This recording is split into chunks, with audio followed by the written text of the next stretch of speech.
আমার ছোটবেলার কথা আমি দেখেছি শর্ষিরা মাদ্রাসায় পড়তাম। আব্বা টাকা দিতেন মাদ্রাসায় যাওয়ার সময়, আবার মা আবার মুরগির ডিম বিক্রি করা, বিভিন্ন জিনিস বিক্রি করা বা বাজার করা পয়সা, উদ্বৃত্ত কিছু পয়সা আব্বার অজান্তে আমার হাতের মুঠার মধ্যে দিয়ে দিতেন। যখন মাদ্রাসার দিকে রওনা হয়েছি, পর্দার আড়াল থেকে দরজা থেকে দেখতাম, যতক্ষণ তাকায় দেখতেছি চোখ থেকে পানি দর করে পড়তেছে। সুবহানাল্লাহ, মা কি জিনিস! আল্লাহ আল্লাহ আল্লাহ। বিদেশে যদি কারো সন্তান মারা যায়, সবার জানার আগে কবি বলতেছেন, বিদেশে বিরাজ্যে যার পুত্র মারা যায়, পশু পক্ষী না জানিতে আগে জানে মায়। মায়ের কই যার তারে টান লেগে যায়, মা বুঝতে পারে আমার সন্তানটা নাই। ইতালির রাজধানী রোম। রোম প্রাচীন সভ্যতার লালন ভূমি। কোরআনে কারিমে সূরায় রোম রয়েছে। এই রোম সেই রোম। এখানের বাদশার কাছে রাসূল করিম সাল্লাল্লাহু আলাইহি সাল্লাম হেরাক্লিয়াসের কাছে চিঠি পাঠিয়েছিলেন। সেই রোম 12 থেকে 15,000-এর মতো বাংলাদেশি মুসলমান সেখানে আছে। জুমার দিন, যেদিন আমি গেলাম তার পরের দিনই জুমা ছিল। জুমার নামাজ পড়লাম ভ্যাটিকানের কাছেই বিশাল মসজিদ, ইউরোপের ভিতরে সবচাইতে বড় মসজিদ এটা। রোম ইসলামের দুশমনদের রাজধানী। সেইখানে যখন আযান হচ্ছে আশহাদু আন্না মুহাম্মাদার রাসূলুল্লাহ, আমার অনুভূতির কথা আপনাদেরকে বোঝাতে পারবো না, কি অনুভূতির সৃষ্টি হয়েছে আমার ভেতরে। ভ্যাটিকানের পোপ এক পাশে, কিছু দূরেই ভ্যাটিকান। ওটা হচ্ছে গোটা পৃথিবীর সমস্ত খ্রিস্টানদের কাবা, ভ্যাটিকান। তার পাশেই বিশাল মসজিদ, সেখানে নামাজ পড়লাম। চিন্তার ভেতরে আসলো আল্লাহ রাব্বুল আলামিন তার হাবিবের নাম, তার তাওহীদ, তার রিসালাতকে কিভাবে বিশ্বময় ছড়িয়ে দিলেন। আবু জাহেল চাইছিল মুহাম্মদ সাল্লাল্লাহু আলাইহি ওয়াসাল্লামকে স্তব্ধ করে দেবে মক্কার জীবনেই। কত বদনাম, সাহের, কাহেন, কাযযাব, শায়ের, নাউযুবিল্লাহি মিন যালিক, কত গালাগালি করলো। আর আল্লাহ শোনালেন, হাবিব চিন্তার কোনো কারণ নাই, ওয়া রাফা'না লাকা যিকরাক, আমি আপনার প্রশংসা বিশ্বময় ছড়িয়ে দেব। সুবহানাল্লাহি ওয়া বিহামদিহি। রোম প্রোগ্রাম শেষ করে আমাকে তারা নিয়ে গেল, যেটা আমি বলছি সফর কাহিনী শোনাবার সময় এটা না, যেহেতু এর সঙ্গে প্রাসঙ্গিক সেই জন্য বলছি। পাহাড় কেমনে তুলার মতো হয়ে উঠবে তার নজির দেখেছি। রোম শহর থেকে 300 মাইল দূরে, 300 কিলোমিটার দূরে নেপোলিয়ান বোনাপার্ট তার বাড়ি, এবং ওটা তার নামে একটা প্রভিন্স। ভূমধ্য সাগরের পারে ভিসুভিয়াস, পৃথিবীর সবচাইতে বড় আগ্নেয়গিরি। সেটা দেখাতে নিয়ে যাওয়া হলো আমাকে, যে পাহাড়টা পৃথিবীর মাটি থেকে তার চূড়া হচ্ছে 3 মাইল উঁচু। এর 2 মাইল গাড়িতে করে ঘুরে ঘুরে যাওয়া যায়, এরপর আর গাড়িতে যাওয়া যায় না, বাকিটুকুন যেতে হবে হেঁটে হেঁটে। পাহাড়ের উপরে অক্সিজেন কম, বেশ কষ্ট হচ্ছিল উঠতে। জীবনে প্রথম পাহাড়ে চড়েছি, জাবালে নূর, রাসূল করিম সাল্লাল্লাহু আলাইহি ওয়াসাল্লামের উপরে যেখানে ওহী হয়েছিল সর্বপ্রথম। পাহাড় চড়ার একটা অভিজ্ঞতা ওখান থেকে আমার কিছুটা হয়েছিল। খুব কষ্ট হলো বাকি 1 মাইল উঠতে। যখন ভিসুভিয়াসের একদম শীর্ষে চলে গেছি, সেখানে গিয়ে আমার সাথে 15-20 জন লোক ছিল। আমি নিজেই আল্লাহু আকবার বলে আমার গলা থেকে আওয়াজ বেরিয়ে গেল। আমি দেখতে পেলাম ভিসুভিয়াসের শীর্ষে বিশাল গর্ত। আমার মনে হয় গর্তটা এই মাঠের 1/4 হবে। এই মাঠের 1/4 হবে গর্তটা। সেই গর্তটার গভীরতা হচ্ছে 1.5 কিলোমিটার। এইখান থেকে পাথরগুলি উত্থিত হয়েছে, আগ্নেয়গিরি। পাথর আগুনে গলে লাভা হয়ে এগুলি পাহাড় বেয়ে উপচে পড়েছে, চতুর্দিকে 12 মাইল ছড়িয়ে গিয়েছে। আমার মনে পড়ল ওয়াকুদুহান নাস ওয়াল হিজারা, জাহান্নামের আগুনের ইন্ধন হবে মানুষ আর পাথর। আমি সেখানে সেজদায় পড়ে গিয়া কান্নাম আর বললাম, আল্লাহ জাহান্নামের আগুন হারাম করে দিও আমাদের জন্য। পাথর কিভাবে গলে পাথরগুলি গলে পুড়ে চতুর্দিকে পড়েছে আর ছিটকেছে, চতুর্দিকে ছিটকে পড়েছে। সেই পাথরগুলি ছিটকে ছিটকে যেগুলি পুড়ে পড়েছে সেগুলিকে দূরে সাদা রঙের বলে মনে হয়, কোনোটা সাদা কোনোটা কালো, মনে হয় যেন তুলার মতো হয়ে পড়ে আছে চতুর্দিকে। 1944 সনে তৃতীয়বারের মতো ভিসুভিয়াস যে অগ্নিগিরি যে অগ্নি উৎপাত করে তাতে আশেপাশের 12 মাইল এলাকা এফেক্টেড হয়ে যায়। পাথরগুলি গলে এভাবে বিধ্বস্ত করে দিয়েছে। এখান থেকে এখানে জোহরের নামাজ আসরের নামাজ আমরা পড়লাম, আল্লাহর কাছে খুব দোয়া করলাম। এখনো ধোঁয়া উঠতেছে, এখনো পাহাড়ের ফাটল দিয়ে ধোঁয়া উঠছে।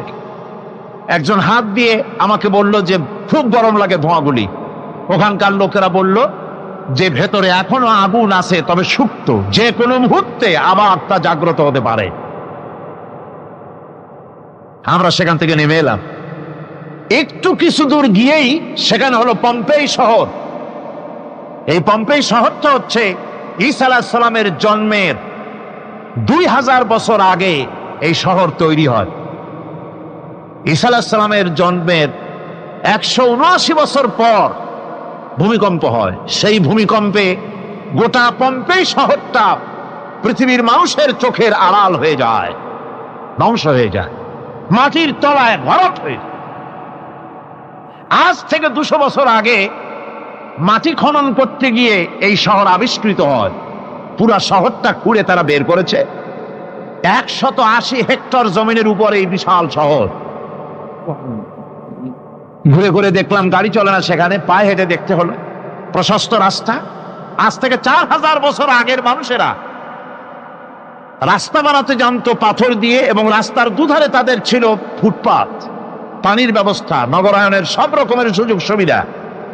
তারপরে সেখানে বিচারালয়, এরপরে দোকানপাট, বাজারঘাট, সবকিছুর ব্যবস্থা রয়েছে।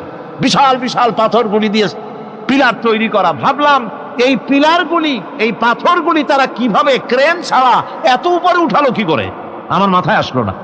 পাথর কেটে কেটে সুন্দর সুন্দর অঙ্কন শিল্প তারা করেছে। এরপরে ঘুরতে ঘুরতে বাদশার রাজার বাড়িতে গিয়ে ঢুকলাম। সেখানে গিয়ে দেখলাম উলঙ্গ এত মূর্তি পাথরের তৈরি করা। পাথর কেটে কেটে দেওয়ালে যৌন মিলনের এমন কোন অশ্লীল ছবি নাই যা তারা সেখানে তৈরি করে নাই। উলঙ্গ মূর্তি আর উলঙ্গ যৌন মিলনের অসংখ্য ছবি দিয়ে এই এলাকা ভরা। তখন আমি বুঝলাম আল্লাহর গজব হওয়ার কারণটা কি, এই শহরটা মাটির নিচে হরপ হয়ে যাওয়ার কারণটা কি। আল্লাহ পাক জেনা ব্যভিচার যে দেশে বেশি হয় আল্লাহ পাক বরদাস্ত করেন না। দুশ্চরিত্র যে দেশের মানুষ দুশ্চরিত্র হয়ে যায়, জেনা ব্যভিচার বেশি হতে থাকে, আল্লাহ হরক করে দেন, গজব দেন। এই গজব এক এক সময় এক এক রকমের হয়ে আসে। কখনো মাটির নিচে দাবায় দেন, কখনো মহামারী, কোন দেশে কলেরা, কোন দেশে জলোচ্ছ্বাস, কোথাও ভূমিকম্প, আর সর্বশেষ এই জেনা ব্যভিচারের জন্য আল্লাহ পাকের চূড়ান্ত, এই যৌনতার অশ্লীলতার জন্য চূড়ান্ত গজব বর্তমান বিশ্বের জন্য এইডস। আল্লাহ পাক এই গজব দিয়েছেন। বন্ধুগণ, আমি সেই জায়গা, আমি সেখানে যা দেখলাম যে আল্লাহ পাক পাহাড়গুলিকে কিভাবে উড়াবেন, এটা অস্বীকার করার কোনো উপায় নাই। বিশ্বাস তো করতামই, তবে হযরত ইব্রাহিম আলাইহিস সালাম যেমন বলেছিলেন, রব্বি আরিনি কাইফা তুহিল মাউতা, হে আল্লাহ তুমি মরাকে জিন্দা করবা কেমনে? আল্লাহ পাক বললেন, আওয়ালাম তুমিন, তুমি বিশ্বাস করো না? ইব্রাহিম আলাইহিস সালাম বললেন, বালা, অবশ্যই বিশ্বাস করি, ওয়ালাকিন লিয়াতমাইন্না কলবি, যদি চোখে দেখতাম তাহলে আমার অন্তরাত্মা খুব ঠান্ডা হতো। আল্লাহ রাব্বুল আলামিন চোখে দেখায় দিলেন জিন্দা কেমনে মুর্দা হবে, মুর্দা কেমনে জিন্দা হবে, আল্লাহ দেখায় দিলেন। পাহাড় উড়ায় দিবেন আল্লাহ রাব্বুল আলামিন। একথা কলিজার মধ্যে এটার উপর ঈমান বিশ্বাস, কিন্তু আল্লাহ চোখে দেখাইছেন, ঈমান আরো মজবুত হয়েছে, যা ছিল আরো মজবুত হয়েছে। সুবহানাল্লাহ বিহামদিহি। আল্লাহর ভয়তে কলিজা কেঁদেছে।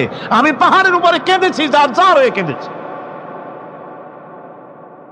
বন্ধুগণ, আল্লাহ সুবহানাহু ওয়া তাআলা এই জন্য বলেছেন, কুল সিরু ফিল আরদ, আমার জমিন ঘোরো, ভালো করে দেখো, কাইফা কানা আকিবাতুল মুকাজ্জিবিন, মহাসত্যকে যারা অস্বীকার করেছে তাদের পরিণতি আমি কি করে দিয়েছি, এগুলি চোখে ভালো করে তাকায় দেখো। আমার বন্ধুগণ, সুতরাং এই পৃথিবীর অবসান হবে, এই পৃথিবী ধ্বংস হবে, এই পৃথিবী চূড়ান্ত ভাবে শেষ হয়ে যাবে। ও হ্যাঁ, আরেকটি কথা বলতে হয়, সেটা হচ্ছেই যে এই রোম থেকে আরেকটু দূরে 900 মাইল দূরে হচ্ছে সিসিলি।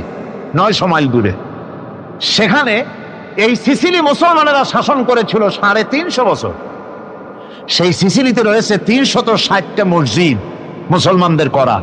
সমস্ত মসজিদগুলি আজ তালা বন্ধ, একটা মসজিদও খোলা নাই। সেখানকার মুসলমানেরা ওয়াজ শুনতে এসেছিল রোমে। আমি তাদের জন্য পরামর্শ দিয়েছি যে গভর্নমেন্টের কাছে তোমরা দাবি জানাও যে অন্তত একটা মসজিদের দরজা আমাদের জন্য খুলে দাও। রোমের অবস্থানরত প্রবাসী বাংলাদেশি মুসলমানেরা আমাকে বলেছে, তাদের অনেকের বাড়ি চট্টগ্রামেও আছে, আমাকে বলেছে তাদের চোখে পানি আসছে বলার সময় যে চিরমের তাফসীর মাহফিল যখন আসে কলিজাটা কাঁদতে থাকে যাওয়ার জন্য। তো যাওয়া তো সম্ভব না এত দূর থেকে, আমাদের সালাম বলে দিবেন যত লোক আসবে, আর আমাদের জন্য দোয়া করতে বলবেন যেন এই রোমের ভিতরে আমরা ইসলামের আদর্শের ভিত্তিতে আমরা যেন চলতে পারি। আপনারা দোয়া করুন তাদের জন্য। ভাইরা আমার, এই পৃথিবী একদিন পরিসমাপ্তি ঘটবে এবং আল্লাহর দরবারে আমাদেরকে উঠতে হবে এবং সেখানে আমাদের বিচার হবে। সেখানে আমাদের কি হবে? বিচার হবে। আল্লাহ পাক বিচারটাকে নির্ভুল করার জন্য, সঠিক করার জন্য প্রত্যেকের গলায় আমলনামা ঝুলায় রাখছে। এখানে রেকর্ডের ব্যবস্থা করা হয়েছে। আল্লাহ পাক বলছেন, ওয়া কুল্লা ইনসানিন আলজামনাহু তাইরাহু ফি উনুকিহি ওয়া নুখরিজু লাহু ইয়াওমাল কিয়ামাতি কিতাবান ইয়ালকাহু মানশুরা। আল্লাহ পাক বলেন, প্রত্যেকের ভালো মন্দ কর্মফল, কর্মলিপি আমি তার গলায় ঝুলায় রেখেছি। কিয়ামতের দিন সে নিজের কাছে স্পষ্ট সব দেখতে পারবে, কোনো জিনিস বাদ পড়বে না। তার গলায় তার আমলনামা ঝুলানো আছে, সব রেকর্ড হতেছে। আমরা যা করছি সবগুলি রেকর্ড হয়ে যাচ্ছে। বর্তমান বিজ্ঞানীর আবিষ্কার করেছে যে মানুষের শরীরের ভিতরে ডিএনএ আছে, রক্তের ভিতরে ডিএনএ, এটা একটা কোড। মানুষের রক্তের ভিতরে ডিএনএ আছে। যেমন তার ব্রেনের ভিতরে কতগুলি কোষ আছে, এক একটা কোষ এক এক ধরনের কাজ করে, অনুরূপ ভাবে তার শরীরের ভিতরে রক্তের ভিতরে ডিএনএ আছে। এই ডিএনএটা কি? এই ডিএনএটা হচ্ছে, এই ডিএনএ একটা কম্পিউটারের মতো কাজ করতেছে। লোকটা কি করবে, কোথায় যাবে, সে ভালো হবে মন্দ হবে কি হবে, সব তার ডিএনএ এর মধ্যে রেকর্ডকৃত আছে। এটা বোঝার জন্য একটা সুন্দর দৃষ্টান্ত দেওয়া যায়। যেমন এই কাগজটাকে আপনারা মনে করুন একটা গাড়ির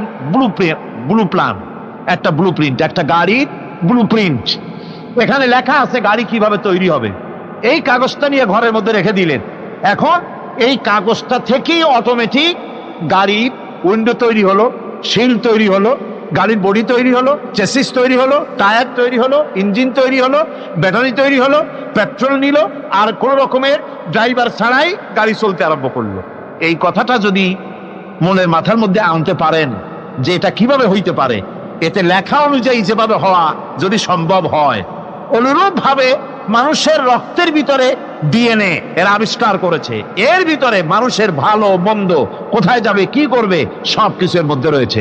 কোরআনে কারীমে আল্লাহ রাব্বুল আলামিন, আমি গত বছরও বলছিলাম যে বিজ্ঞানের আবিষ্কার যত বাড়বে কোরআন বোঝা মানুষের জন্য তত সহজ হবে।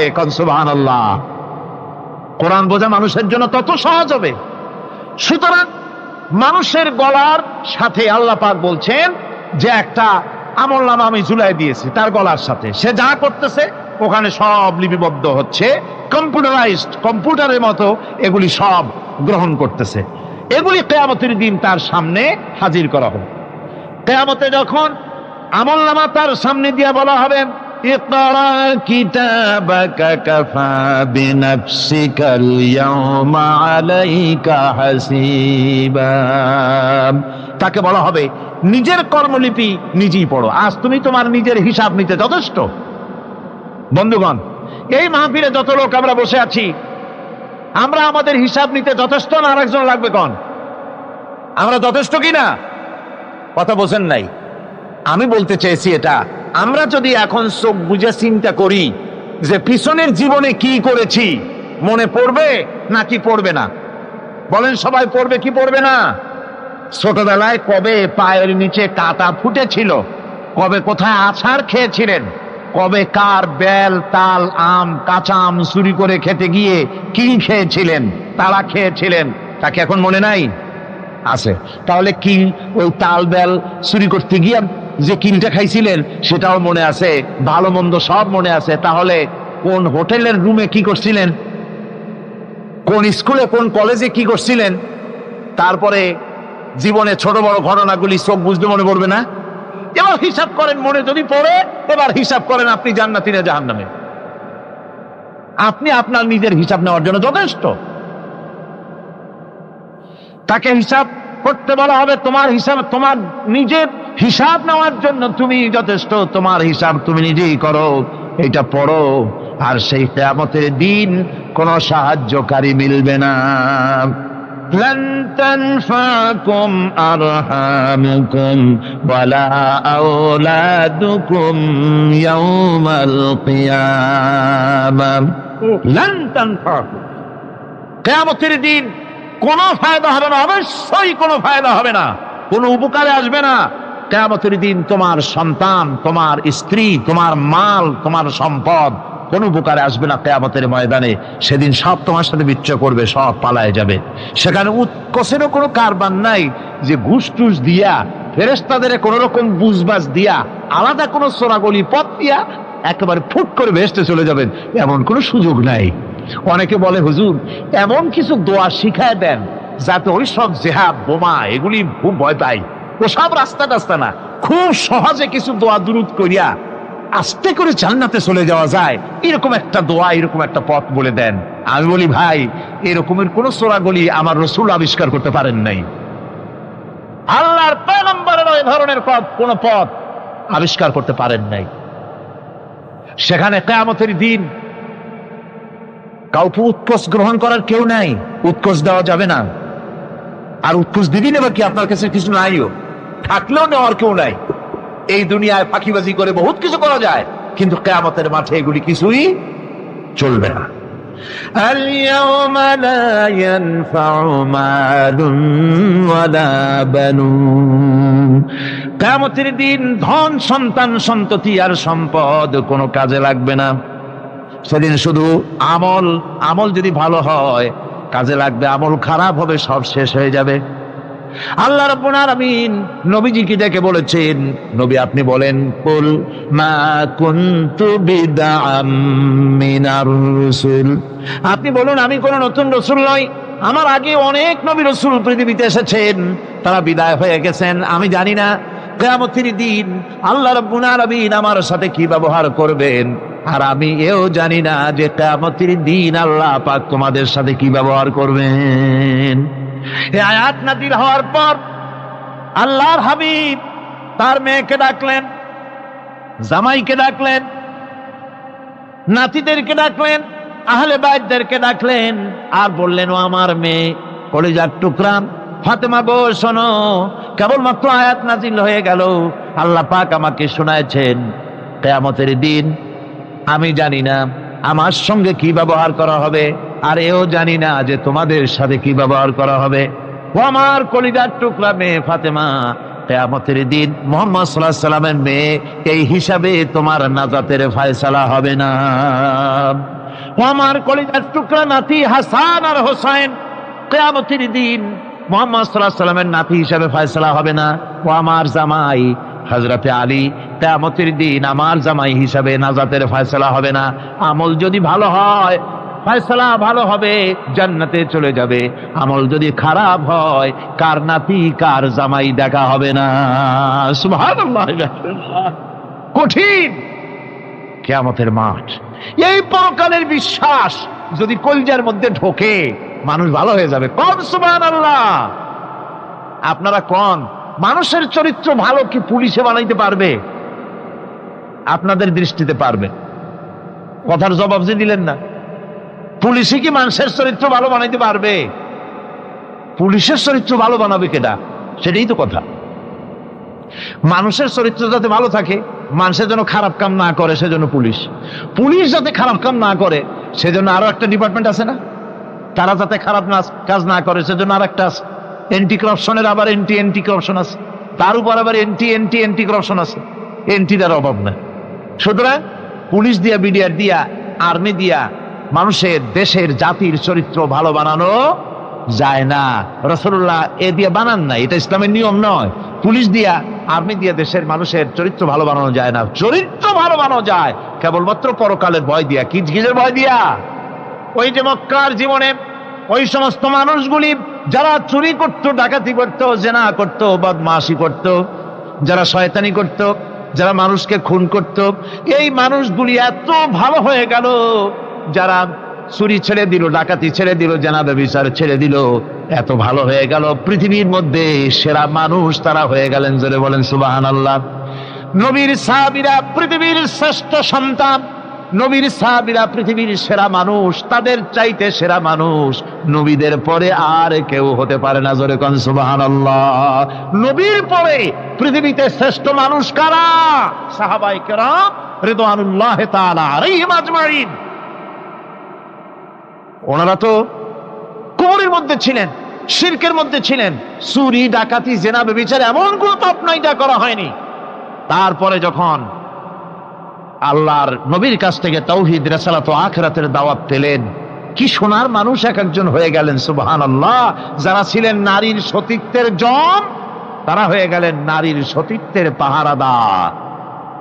যারা মানুষের মাল চুরি করত, ডাকাতি করত, তারা রাতভর মানুষের মালের পাহারা দিল, মানুষের রক্তের পাহারা দিল। সুবহানাল্লাহ বিহামদি। রক্ত সম্পদের পাহারা দিল। রাসূল বললেন খায়রুল কুরুনে কারনি, সর্বশ্রেষ্ঠ যুগ তো আমার যুগ। বন্ধুগণ, এরপরে একটা জীবন আসবে ওই কিয়ামতের ময়দানে। এই পরকালের বিশ্বাসটা গুরুত্বপূর্ণ ব্যাপার। আমাদের সব কিছুর হিসাব দেওয়া লাগবে।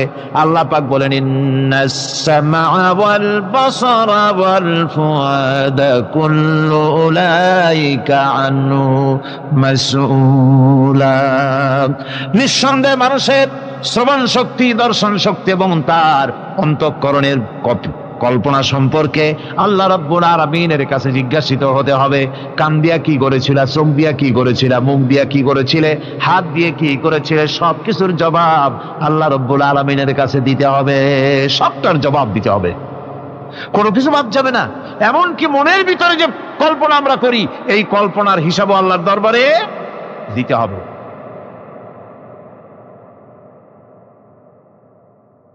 হযরতে জাফর চলে গেলেন নিজের বাড়িতে।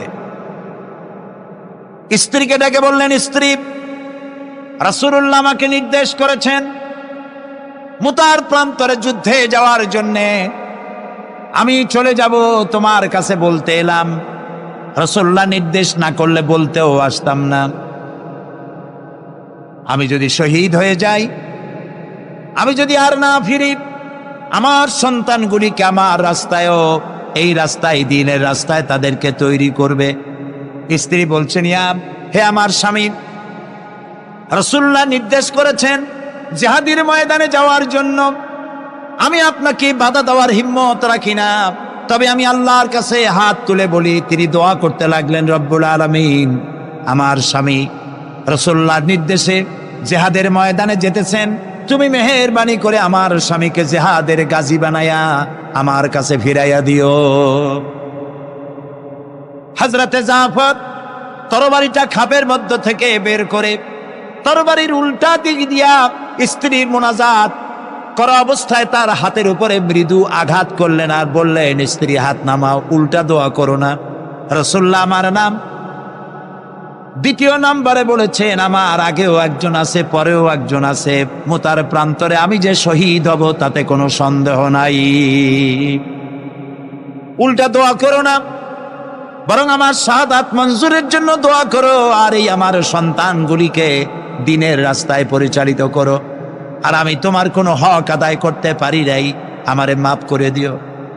হযরতে জাফর সালাম দিয়ে চললেন, পিছনে স্ত্রী কাঁটা কবুতরের মতো ছটফট করছে, আর ছোট ছোট বাচ্চারা পিছনে দৌড়াচ্ছে, আব্বা আব্বা বলে কাঁদতেছে। হযরতে জাফর পিছনের দিকে একবার ফিরে তাকায়, দেখলেন না কে কান্দে কে দৌড়ায়। যুবক আব্দুল্লাহ বিন রাওয়াহা, তিনি নতুন বিবাহ করেছেন, আজকের রাত তার বাসর সজ্জার রাত। রাসূলুল্লাহ হুকুম করেছেন জিহাদে যেতে হবে। তিনি চলে গেলেন নিজের বাড়িতে। বাড়ি গিয়ে শুনতে পান রাতের বেলায় স্ত্রী তেলাওয়াত করতেছেন কোরআনে কারীম। হযরতে আব্দুল্লাহ বলছেন, স্ত্রী একটু কোরআন পড়া বন্ধ করো, আমার কথা শোনো। আল্লাহর নবী আমাকে জিহাদের জন্য যাওয়ার জন্য আমাকে নির্দেশ করেছেন, আমি জিহাদে চলে যাচ্ছি। তোমার সঙ্গে বিবাহ হয়েছিল, আমি তোমার কোনো হক আদায় করতে পারি নাই, এজন্য আমারে তুমি মাফ করে দিও। স্ত্রী বলল, প্রাণের স্বামী, আমি শুনেছি এই মদিনায় আপনি সুপুরুষ, এক সুদর্শন যুবক, প্রাণ ভরে একবার দেখতেও পারি নাই। আপনি একবার আমার রুমের ভিতরে আসেন, আপনার চেহারাটা আমি একটু দেখে নেই। স্বামী বললেন, আমি তোমার রুমে ঢুকবো না, আমি তোমার রুমের ভিতরে যাব না, আমি এখনই যুদ্ধে রওনা করব। স্ত্রী বলছেন, প্রাণের স্বামী, রুমের ভিতরে প্রবেশ করলে পরে আমি কোনো প্রেম নিবেদন করব না, শুধু একবার চেহারাটা ভালো করে দেখে রাখতে চাই, কারণ কিয়ামতের ময়দানে আমি যেন আপনাকে স্বামী বলে চিনে নিতে পারি।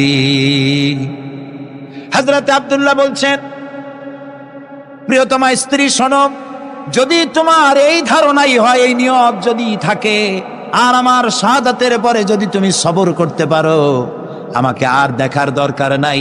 আল্লাহ যদি আমার শাহাদাত মঞ্জুর করেন, তাহলে কিয়ামতের দিন জান্নাতের ভেতরে তোমাকে আমাকে স্বামী স্ত্রী হিসাবে আল্লাহই পরিচয় করাইয়া দিবে। হযরত আব্দুল্লাহ চলে গেলেন জিহাদের ময়দানে। যুদ্ধ শুরু হয়ে গেল। 3000 সৈন্য রাসূলুল্লাহর পাঠানো সাহাবীদের প্রচন্ড আক্রমণে রোমান সৈন্যরা পালায়ে কুল পাচ্ছে না। হযরতে যায়েদ শহীদ হলেন। হযরতে জাফর, তার ডান হাত কাটা গেল, তার বাম হাত কাটা গেল, এবার ঝুলন্ত, হাত কাটা, পা কাটা, এই অবস্থায় তিনি পড়ে আছেন। হযরতে আব্দুল্লাহ বিন রাওয়াহা তিনি ছুটে গেলেন তরবারি ধরার জন্য, তিনি ছুটে গেলেন ইসলামের পতাকা ধারণ করার জন্য। কাছে গিয়ে দেখেন কে যেন পতাকা উঁচু করে রেখেছে। কাছে গিয়ে দেখেন হযরতে জাফর হাত কাটা দুদিকে পড়ে আছে, পা কাটা দুদিকে পড়ে আছে, শূন্য মাথাটা তার। হযরতে জাফরের শূন্য মাথা ইসলামের পতাকা ধরে কামড়ে ধরে উঁচু করে রেখে দিয়েছে।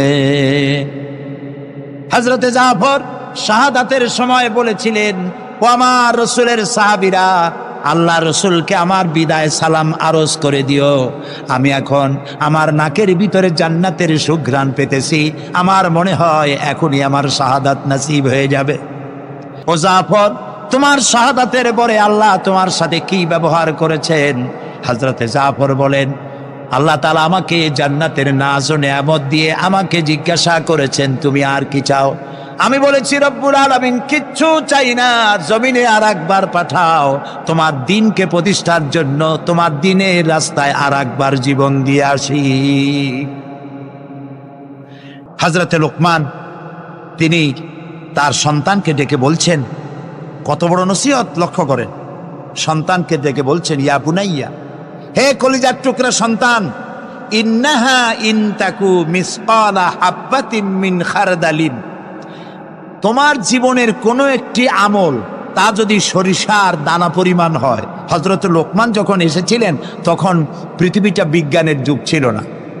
নবী করিম সাল্লাল্লাহু আলাইহি সাল্লাম বিজ্ঞানের যুগে আসেন নাই।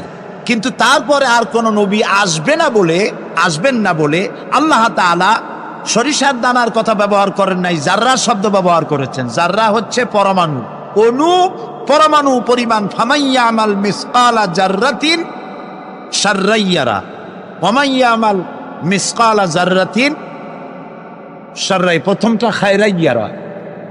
তো এখানে আল্লাহ তাআলা জাররা শব্দ ব্যবহার করেছেন, যেহেতু এখন বিজ্ঞানের যুগ, আর আল্লাহ তাআলার কাছে সবটাই, সমস্ত কাল হলো বর্তমান কাল, অতীত ভবিষ্যৎ বলে কোনো কাল নাই।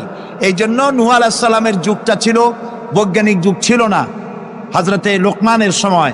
তাই আল্লাহ তাআলা সে সময় সরিষা পাওয়া যেত, সরিষার কথা বলেছেন। এখন তো অণু পরমাণু দিয়ে অ্যাটম বোমা তৈরি করা হয়, বিভিন্ন মারণাস্ত্র তৈরি হয়, সামান্য অণু সেটাকে ভেঙ্গে চুরে আরো পরমাণু, আরো ছোট্ট ক্ষুদ্রাতি ক্ষুদ্র জিনিস দিয়ে ধ্বংস করে দেওয়া যায় এলাকা থেকে এলাকা। সেই জন্য আল্লাহ তাআলা জাররা শব্দ ব্যবহার করেছেন, এখানে সরিষার দানার কথা ব্যবহার করছেন। আল্লাহ তাআলা বলেন, হযরত লোকমান বলছেন, ও আমার প্রিয় সন্তান, যদি তোমার কোন সরিষা পরিমাণ আমলও যদি পাথরের ভিতরে কোথাও লুকিয়ে থাকে, মহাশূন্যে যদি হারিয়ে যায়, মরুভূমির ভিতরে যদি হারিয়ে যায়, আকাশ এবং পৃথিবীতে কোথাও যদি তা লুকিয়ে থাকে, অবশ্যই আল্লাহ রাব্বুল আলামিন কিয়ামতের দিন তা উপস্থিত করবেন। কত বড় কথা! সরিষার দানা পরিমাণ আমল যদি আল্লাহ কিয়ামতে উঠান, জেনা, ব্যভিচার, মদ, জুয়া, এই সমস্ত বড় বড় পাপ আল্লাহ দেখাইতে পারবেন না? পারবেন। সন্তানকে কিভাবে নসিহত করতে হয়, সন্তানকে গুলশানে 4টা বাড়ি দেওয়া, বাড়ি রেখে যাওয়া, ব্যাংকে হাজার হাজার কোটি টাকা ব্যাংক ব্যালেন্স রেখে যাওয়া সন্তানের জন্য কল্যাণকর নয়। রাসূলুল্লাহ বলেছেন, মাতা পিতার পক্ষ থেকে সন্তানকে ইলম শিক্ষা দেওয়া, আদব শিক্ষা দেওয়ার চাইতে উত্তম উপহার মা বাপের পক্ষ থেকে সন্তানের জন্য দেওয়ার আর কিছুই নাই। হযরতে আলী রাদিয়াল্লাহু তাআলা আনহু বলছেন, লাইসাল ইয়াতীমুল্লাযী قد مات والده بل اليتيم يتيم العلم والأدب। যার বাপ মা মারা গেছে, যার পিতা মারা গেল, সেই প্রকৃত এতিম নয়। প্রকৃত এতিম হচ্ছে যার কাছে কোরআন হাদিসের জ্ঞান নাই আর আদব নাই। যে সন্তানকে যদি পিতা মাতা আদব শিখাতে না পারে, ইলম দিতে না পারে, তাহলে পিতা বেঁচে থাকতেই সেই সন্তান সে এতিম বানায় গেল, সে কিছুই শিখল না। এই জন্যে হযরতে লোকমান তার সন্তানকে শিখালেন, দেখো সরিষা পরিমাণ আমলও যদি করো তাও পলায় থাকতে পারবে না। সুতরাং তুমি তোমার আমল সম্পর্কে সতর্ক হও। আল্লাহ তোমার সমস্ত আমলগুলি দেখতে পাচ্ছেন। আল্লাহ দেখতে পাচ্ছেন না সব? আল্লাহ রাব্বুল আলামিন বলেন, وَيَعْلَمُ مَا فِي الْبَرِّ وَالْبَحْرِ وَمَا تَسْقُطُ مِنْ وَرَقَةٍ إِلَّا يَعْلَمُهَا। এই পৃথিবীতে যদি কোনো একটি সমুদ্রের মধ্যে কি হয়, স্থলভাবে কি হয়, আল্লাহ রাব্বুল আলামিন বলেন আমি জানি। শুধু তাই নয়, পৃথিবীর কোনো একটি গাছের পাতা যদি পড়ে যায়, তাহলে কোন দেশের কোন গাছের কোন পাতাটি পড়েছে আমি আল্লাহ রাব্বুল আলামিনের দরবারে তার খবর হয়ে যায়। এই কথা যদি পিতা মাতা সন্তানদেরকে কাছে নিয়ে যদি বলে, বাবা জেনা, ব্যভিচার, মদ, জুয়া, শয়তানি, চাঁদাবাজি, মাস্তানি এগুলি করবা না, এগুলি একদিন মরা লাগবে, আল্লাহর কাছে হিসাব দিতে হবে। মা বাবা যদি বলতো এরকম, সন্তানগুলি ভালো হইতো। ঠিক কিনা কোন? জোরে বলেন ঠিক কিনা? প্রিয় ভাই সব,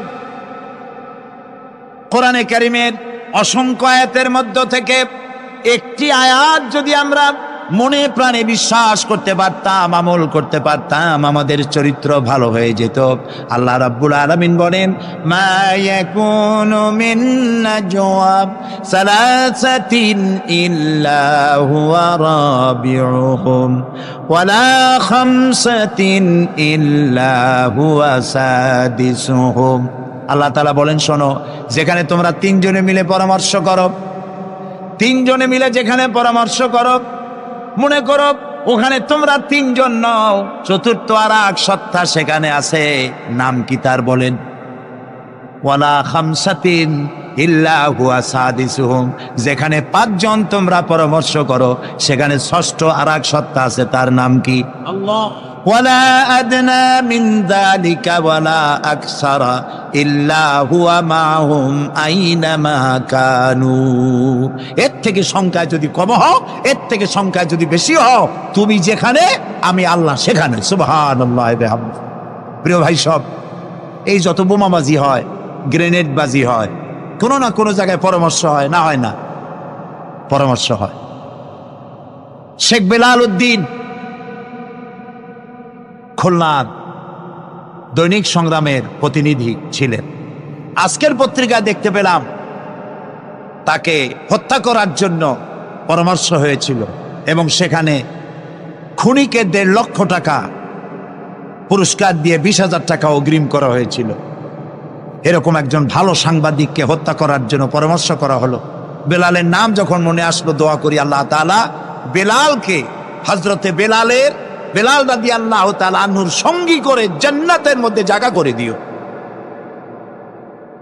যেখানে বসে এই পরামর্শটা করা হলো, কিবরিয়া একজন অর্থনীতিবিদ, দেশের একজন গুণী ব্যক্তি, তাকে হত্যা করার জন্য যেখানে পরামর্শ হয়েছিল, 21শে অগস্ট গ্রেনেড হামলা করার জন্য যেখানে পরামর্শ করা হয়েছিল, সেখানে 3 জন হোক 5 জন হোক, যারাই পরামর্শ করেছিল, তাদের যদি জানা থাকতো যে আল্লাহ রাব্বুল আলামিন এই অনুষ্ঠানে তিনি দেখতে পাচ্ছেন এবং শুনতে পাচ্ছেন, তাহলে এত বড় মারাত্মক পশুর কাজ তারা করতে পারত না। হযরতে লোকমান তিনি তার সন্তানকে একেবারে বাচ্চা অবস্থায় বুঝায় দিলেন, হে আমার ছেলে, কলিজার টুকরা, ছোট্ট একটি সরিষার দানা পরিমাণ আমলও যদি করো, ওইটা গোপন থাকবে না, আল্লাহ তাআলা উঠায় নেবেন। সুবহানাল্লাহ। তুমি দেখতে পাবে সে আমল। প্রিয় উপস্থিতি, যুবকদের বলি, তরুণদের বলি, তরুণী আজকে আমাদের টার্গেট। তরুণরা আসো ইসলামের দিকে। তোমাদেরকে যারা লাঠিয়াল বাহিনী হিসাবে ব্যবহার করে, এদের মুখে থুতু নিক্ষেপ করে বেরিয়ে আসো, রাসূলের কাতারে শামিল হয়ে যাও। যে পথে যাচ্ছ জাহান্নামের পথ, আমরা ডাকি তোমাদেরকে জান্নাতের দিকে। সুবহানাল্লাহ। প্রিয় ভাই সব, আমি আপনাদের খেদমতে আরজ করব, হযরতে লোকমানের এই 3য় নসিহতের শেষ অংশটি করেই আমরা আপনাদের সামনে যে কথা বলতে চাই তা হলো, হযরতে লোকমান বলছেন, ওয়া'মুর বিল মারুফি ওয়ানহা আনিল মুনকার, ভালো কাজের আদেশ দাও, অন্যায় কাজ থেকে মানুষকে বিরত রাখো। সুবহানাল্লাহ বলেন, সবাই বলেন সুবহানাল্লাহ।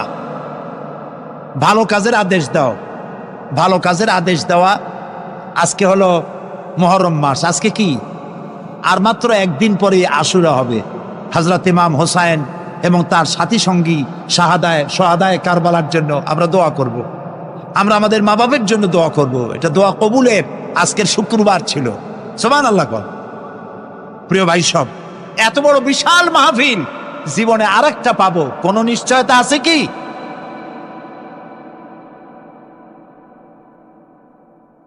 তিন নম্বর নসিহতের শেষ অংশ হচ্ছে, হে প্রিয় বৎস, ভালো কাজের আদেশ করবা আর অন্যায় কাজের বিরোধিতা করবা। ভালো কাজের আদেশ আমরা এখন ভুলে গেছি, করি না। অন্যায় কাজ থেকেও মানুষকে ফিরায় রাখি না। অন্যায় চোখের সামনে হয়, তাও আমরা প্রতিবাদ করি না। এই প্রতিবাদী কণ্ঠ হতে হবে আমাদের। রাসূলুল্লাহ বলেছেন, মান রা মিনকুম মুনকারান ফালিয়ুগাইয়িরহু বিয়াদি ফাইন লাম ইয়াস্তাতি ফাবিলিসানি ফাইন লাম ইয়াস্তাতি ফাবিকলবি ওয়া যালিকা আযফুল ঈমান। আমাদের কার কতটা ঈমান আছে তা পরিমাপ করার একটা থার্মোমিটার আছে। আপনারা জানেন, জ্বর মাপে যে যন্ত্র দিয়া, সেটাকে কি বলা হয়? থার্মোমিটার। দুধ মাপে, অর্থাৎ দুধের মধ্যে পানি না পিওর দুধ, তা মাপার জন্য একটা যন্ত্র আছে না, ওইটারে কি বলে? ল্যাক্টোমিটার। এরপরে আবহাওয়া পরিমাপ করার জন্য, বৃষ্টি হবে কি হবে না ইত্যাদি পরিমাপের জন্য একটা যন্ত্র আছে, সেটার নাম কি? ব্যারোমিটার। প্রত্যেকটা জিনিস মাপার এরকম যন্ত্র আছে। ঈমান মাপারও একটা হাদিস আছে। সুবহানাল্লাহ। ঈমানটা ফার্স্ট ক্লাস, সেকেন্ড ক্লাস আর থার্ড ক্লাস, এটা মাপার একটা হাদিস আছে। সেই হাদিসটা আমি পড়ে ফেলেছি আগেই। রাসূলুল্লাহ বলছেন, তোমাদের মধ্যে যদি কেউ শরীয়ত বিরোধী কাজ কেউ দেখতে পাও, 2 হাতে বাধা দাও। কি দিয়ে বাধা দাও বলেন জোরে? শক্তি প্রয়োগ করে বাধা দাও।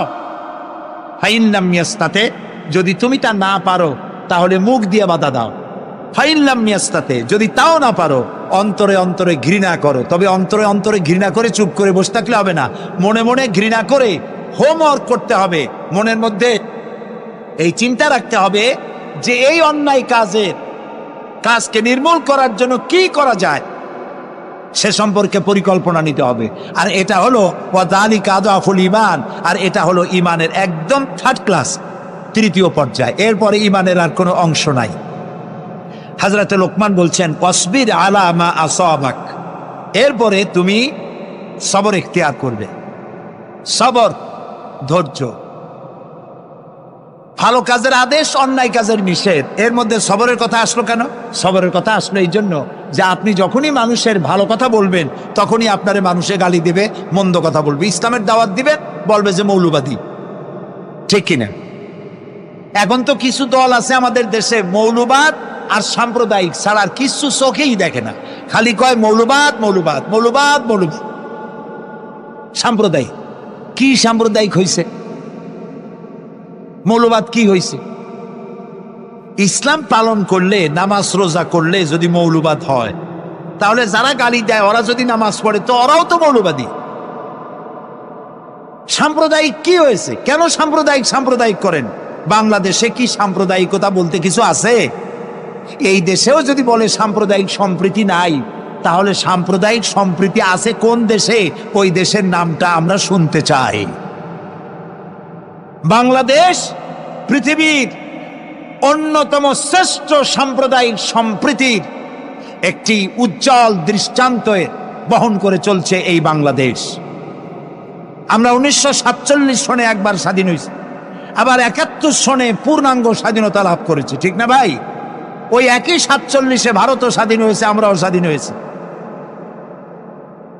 আমাদের দেশে 47 থেকে নিয়ে এই পর্যন্ত সাম্প্রদায়িক দাঙ্গা, কমিউনাল রায়ট, ধর্মীয় মারামারি, হিন্দু মুসলমানে সাম্প্রদায়িক মারামারি, খুনাখুনি হয়েছে বলেন? হয়ে থাকলে কোথায় হয়েছে বলেন? হয়েছে কোথাও? হয়নি। আর যে ভারত আমাদের প্রতিবেশী, 1947 থেকে এই পর্যন্ত সাম্প্রদায়িক দাঙ্গা হয়েছে সে দেশে 20,000 বারেরও বেশি। সেটা নিয়ে কোনো মাথা ব্যথা নেই, সমস্ত মাথা ব্যথা আমাদের দেশ নিয়ে। এইখানে খালি কয় সাম্প্রদায়িক। নামাজ যদি পড়ে, লোকেরা নামাজ পড়ে, রোজা রাখে, ইসলামের কথা বলে, সাম্প্রদায়িক মৌলবাদ এইসব কথা বলিয়া মানুষকে আর ধোকায় ফেলা যাবে না ইনশাআল্লাহ। এখন মানুষ অনেক জাগ্রত।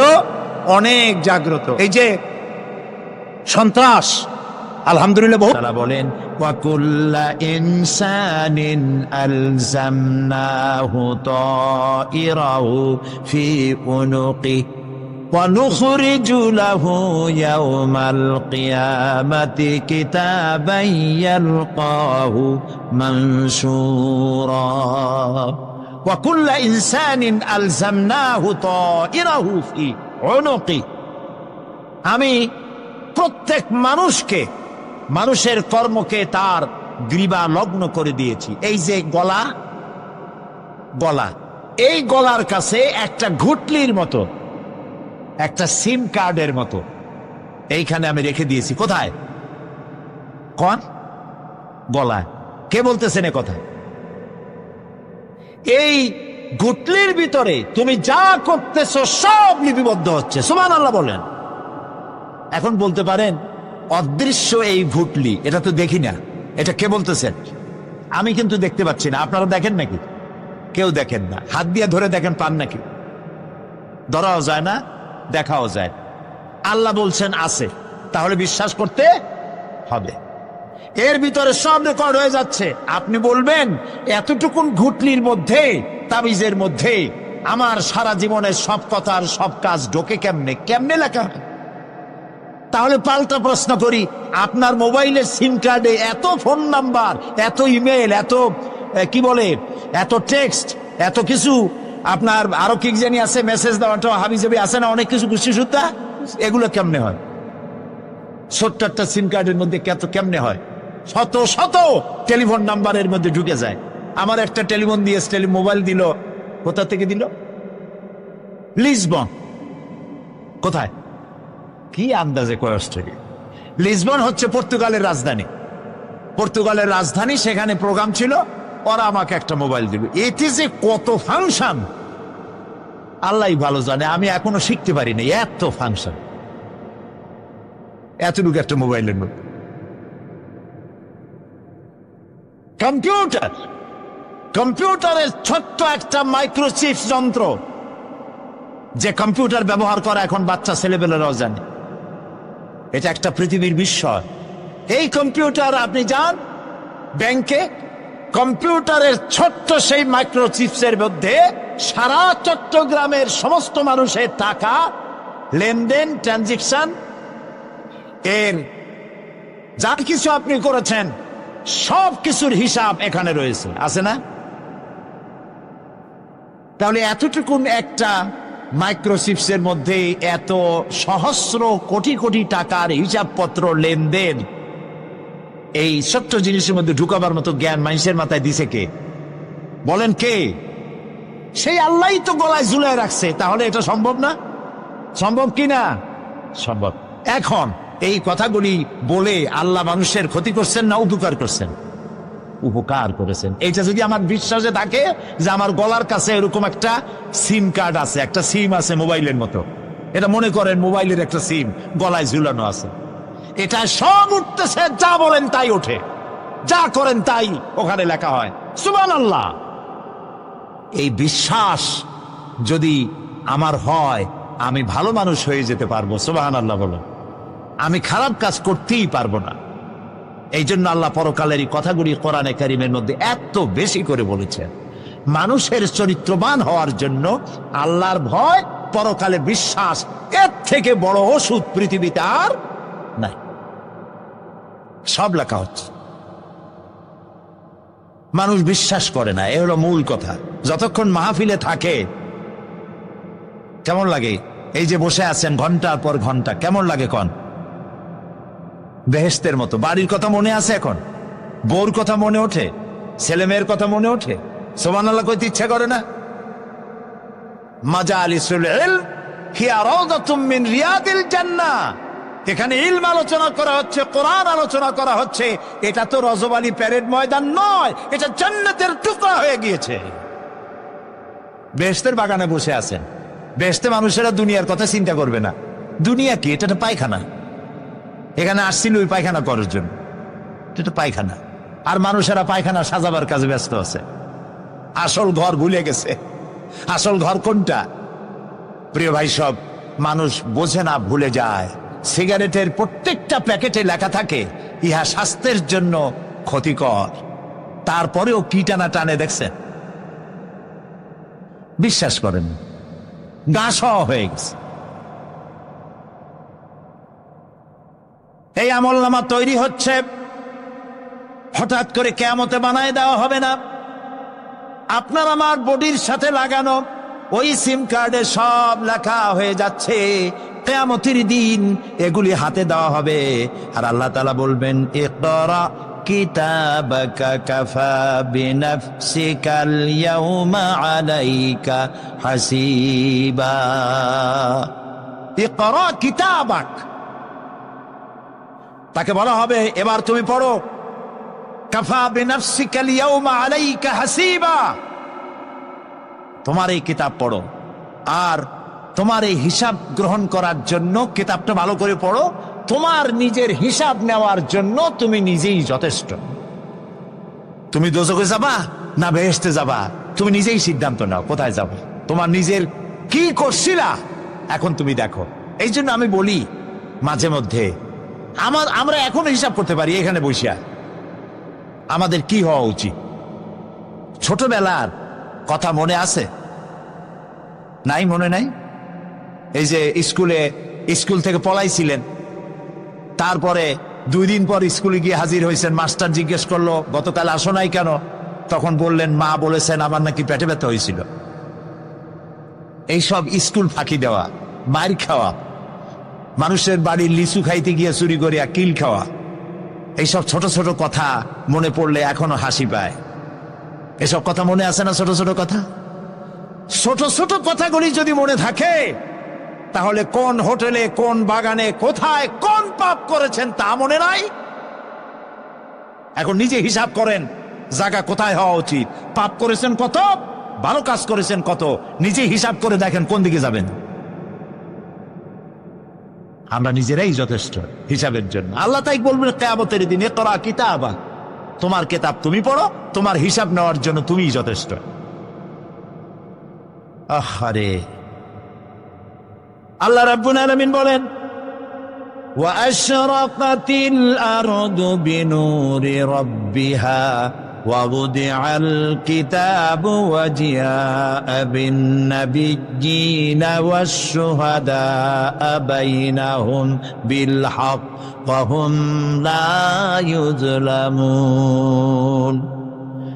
পৃথিবী তার রবের নূরের ঝলকানিতে উদ্ভাসিত হবে। সুবহানাল্লাহ, সুবহানাল্লাহ। আল্লাহর নূরের ঝলকানিতে গোটা পৃথিবী উদ্ভাসিত হয়ে যাবে। আমলনামা তুলে ধরা হবে, পয়গম্বর এবং সাক্ষীগণকে হাজির করা হবে এবং সকলের প্রতি সুবিচার করা হবে, তাদের কারো প্রতি জুলুম করা হবে না। আল্লাহ গ্যারান্টি দিচ্ছেন, কারো প্রতি জুলুম করা হবে না। সুতরাং হে মানুষেরা, ইয়া আইয়ুহাল ইনসানু ইন্নাকা কাদিহুন ইলা রাব্বিকা কাদহান ফামুলাকি। হে মানুষ, তোমার পালনকর্তা পর্যন্ত পৌঁছতে তোমাকে অনেক কষ্ট করতে হবে, এরপর তুমি তার সাক্ষাৎ পাবে। কিয়ামতে তোমার সাক্ষাৎ হবে। কাজেই তোমার নিজের আমলকে সুন্দর করে আমলকে তৈরি করে নাও। فَأَمَّا مَنْ أُوتِيَ كِتَابَهُ بِيَمِينِهِ فَسَوْفَ يُحَاسَبُ حِسَابًا يَسِيرًا وَيَنْقَلِبُ إِلَى أَهْلِهِ مسرورا। সুবহানাল্লাহ। যার ডান হাতে আমলনামা দেওয়া হবে, কিয়ামতের দিন আমলনামাগুলি উড়িয়ে দেওয়া হবে। ইমানদারের সামনের থেকে কোন হাতে, আর বেঈমানের পিছন থেকে বাম।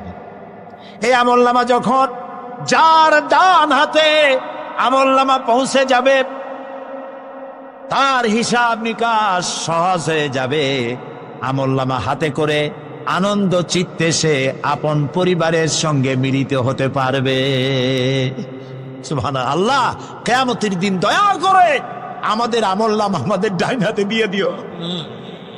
আল্লাহ তাআলা দয়া করে আমাদের হাতে, আমাদের ডান হাতে আমাদের আমলনামা দিও। দয়া করে আমাদের আমলনামা আমাদের ডাইন হাতে দিও। আনন্দ চিত্তে পরিবারের সঙ্গে দেখা করে, সব পরিবার, মা বাপ, স্ত্রী পুত্র পরিজন, ভাই বোন, বন্ধু বান্ধব নিয়া জান্নাতে থাকার তৌফিক দিও। আয় আল্লাহ, বিগত 26 বছর যারাই মাহফিলে এসেছেন তাদেরকে নিয়ে এক জান্নাতে থাকার আমাদেরকে তৌফিক দিয়ে দিও। وَأَمَّا مَنْ أُوتِيَ كِتَابَهُ وَرَاءَ ظَهْرِهِ فَسَوْفَ يَدْعُو ثُبُورًا وَيَصْلَى سَعِيرًا। আর যার আমলনামা পিছন থেকে বাম হাতে আসবে, সে তো মৃত্যুকে আহ্বান করতে থাকবে, মৃত্যুকে ডাকবে। এর থেকে যদি মরে যেতে পারতাম তাও ভালো হইতো। তার আর উপায় থাকবে না, তার জায়গা হবে জাহান্নামে। নাউযুবিল্লাহ। আমরা সবাই বলি নাউযুবিল্লাহ। এরপরে আল্লাহ রাব্বুল আলামিন মিজান খাড়া করবেন, দাড়িপাল্লা। মিজান কি? দাড়িপাল্লা। ইনসাফ কি মুকদ্দাস তারাজু।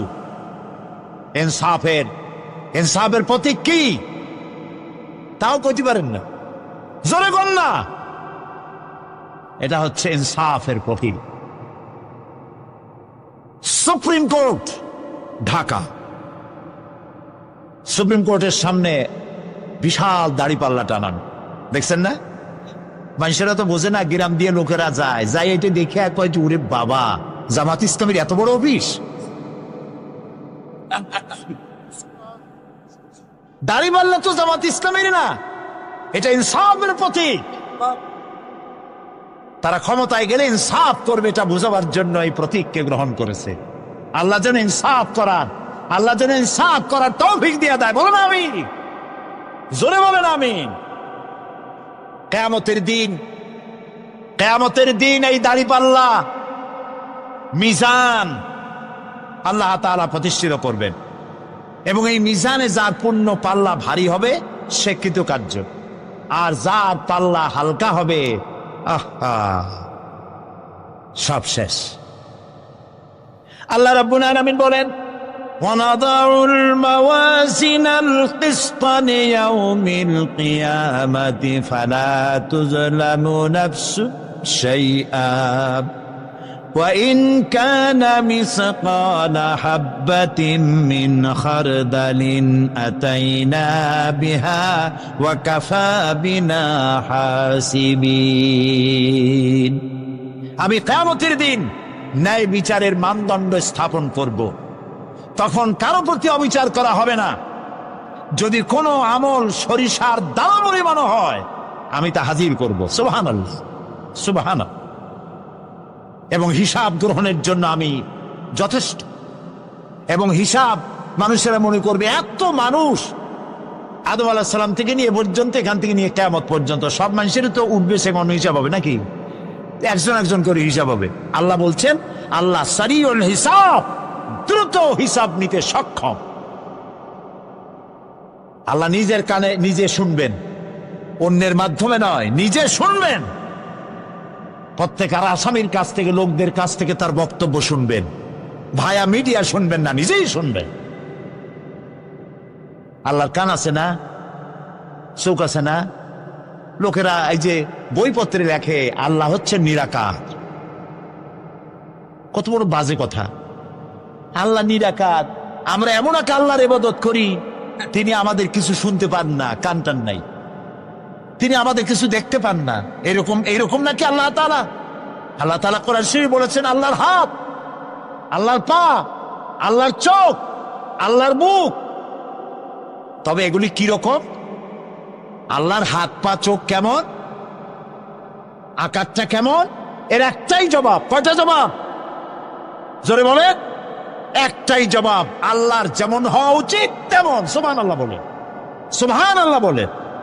এর থেকে আর কোনো জবাব নাই, এই একটাই জবাব, আল্লাহর যেমন হওয়া উচিত ঠিক তেমন। লাইসা কামিসলিহি শাইউন, আল্লাহর অনুরূপ, আল্লাহর মতো আকাশেও কিছু নাই, জমিনেও কিছু নাই। এটা আমাদের ঈমান, এটা আমাদের কি ঈমান। সুতরাং তিনি জুলুম করবেন না এবং হিসাব নিবেন, আর যথার্থ হিসাব নিবেন, সেখানে কারো প্রতি কোনো জুলুম করা হবে না। ومن خفت موازينه فأولئك الذين خسروا أنفسهم بما كانوا بآياتنا يظلمون। আর যাদের পাল্লা হালকা হবে তারা তো শুধু নিজেদেরই ক্ষতি সাধন করবে, কেননা তারা আমার আয়াত সমূহকে অস্বীকার করত। আল্লাহরে যারা অস্বীকার করত, আখেরাত নাই, কিয়ামত নাই, বেহেশত নাই, কবরের মধ্যে কোনো শাস্তি নাই, কবরের কোনো প্রশ্ন নাই, এগুলি যারা বলতো তারা কিয়ামতে ক্ষতিগ্রস্ত হবে। এখন কিয়ামতের দিন মিজান আমরা হালকা করতে চাই না ভারী করতে চাই? জবাব চাই। কি করবেন? যদি ভারী করতে চান নেক আমল বেশি বেশি করবেন। আর একটি হাদিস শোনাবো, যেই হাদিসের ভিতরে পাল্লা ভারী করার মতো কথা নবীজি বলেছেন, শুনবেন নাকি? বুখারী শরীফের শেষ হাদিস। আল্লাহর নবী বলেন, কালিমাতানে হাবিবাতানে ইলার রহমান খাফিফাতানে আলাল লিসান সাকিলাতানে ফিল মিজান সুবহানাল্লাহি ওয়া বিহামদিহি সুবহানাল্লাহিল আযীম। নবীজি বলেন, দুইটা কালেমা, দুটি শব্দ আল্লাহর কাছে খুবই প্রিয়, মুখে উচ্চারণ করা একেবারেই হালকা। আর কিয়ামতের দিন এই শব্দ দুটি দিয়ে আল্লাহ রব্বুল আলামিন মিজানের পাল্লাকে ভারী করে দিবে। সেই শব্দ দুটি হলো, পড়েন আমার সাথে, সুবহানাল্লাহি ওয়া বিহামদিহি সুবহানাল্লাহিল আযীম। সবাই পড়েন, সুবহানাল্লাহি ওয়া বিহামদিহি সুবহানাল্লাহিল আযীম সুবহানাল্লাহি ওয়া বিহামদিহি সুবহানাল্লাহিল আযীম। জান্নাতের ভিতরে মানুষের কোনো দুঃখ থাকবে না। কাদের দুঃখ থাকবে না? জান্নাতীদের। কথা কি শোনেন? সাথে সাথে ঠাস ঠাস করে জবাব দিতে পারেন না কেন? জান্নাতীদের ভেতরে, জান্নাতীদের কি থাকবে না? কোনো দুঃখ থাকবে না। একটা দুঃখ থাকবে। কটা দুঃখ? একটা দুঃখ থাকবে। জান্নাতীরা জান্নাতের ভেতরে মনে মনে ভাববে, কারণ জান্নাত তো সকলের জন্য একরকম হবে না। কারো হবে ফার্স্ট ক্লাস, কারো হবে ডিলাক্স, কারো হবে সুইট ডিলাক্স, কারো হবে second class, third class, fourth class, এরকম। এটা কি ইনসাফ না জুলুম? ইনসাফ।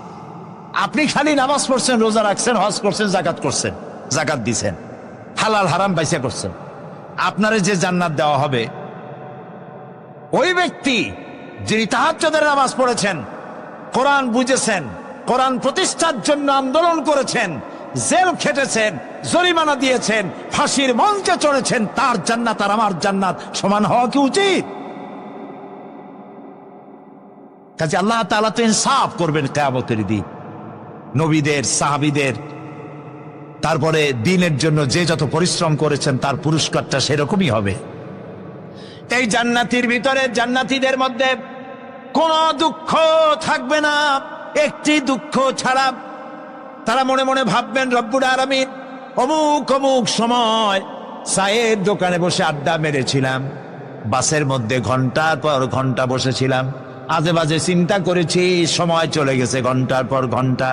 ওই সময়গুলিতে যদি তোমার নামের জিকির করতাম, তেলাওয়াত করতাম, তাহলে জান্নাতের ভিতরে আজ আমি আরো ভালো ভালো জায়গা পাইতাম।